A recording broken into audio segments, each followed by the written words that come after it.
If we don't do it, China or Russia will. It's not going to happen. We are not going to have, and I like China, I like Russia, I love the people of China. Kilometers apart to patrol an area this big with the surveillance uncertain. US President Donald Trump has triggered global shockwaves by openly threatening to seize Greenland, brushing aside Denmark's sovereignty, and warning the US will act whether they like it or not. Speaking at the White House, Trump framed the Arctic island as a national security priority, linking it directly to Russia and China. I'm not talking about money for Greenland yet. I might talk about that. But right now, we are going to do something on Greenland, whether they like it or not, because if we don't do it, Russia or China will take over Greenland, and we're not going to have Russia or China as a neighbor. Trump made it clear that diplomacy is optional.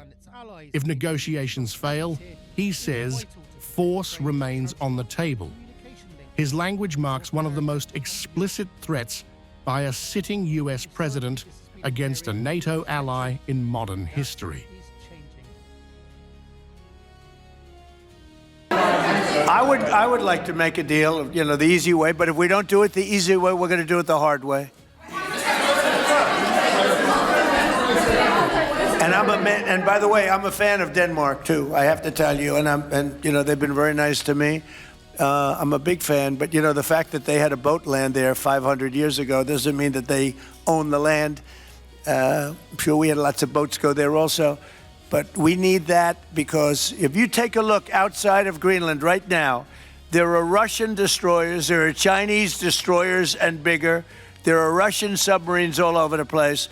We're not going to have Russia or China occupy Greenland, and that's what they're going to do if we don't. Trump argues that ownership, not agreements, is the only way to secure Greenland. Despite an existing US military base and defense access, he insists leases are meaningless, and full control is necessary to block Russia and China in the Arctic.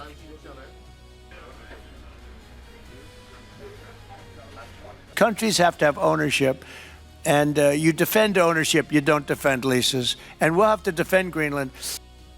Denmark and Greenland have flatly rejected any takeover. Danish leaders warn that a US military move would spark a catastrophic crisis inside NATO, potentially triggering a war between allies and collapsing the alliance itself. It would lead to the absurd and disastrous situation of a war between two NATO countries, which would be completely devastating and very, very stupid. With US officials confirming military options are not ruled out, and talks scheduled between Washington and Copenhagen, Greenland has become the latest flashpoint in a widening great power confrontation. What began as a territorial ambition now threatens to rewrite alliance norms, Arctic security, and the future of NATO itself.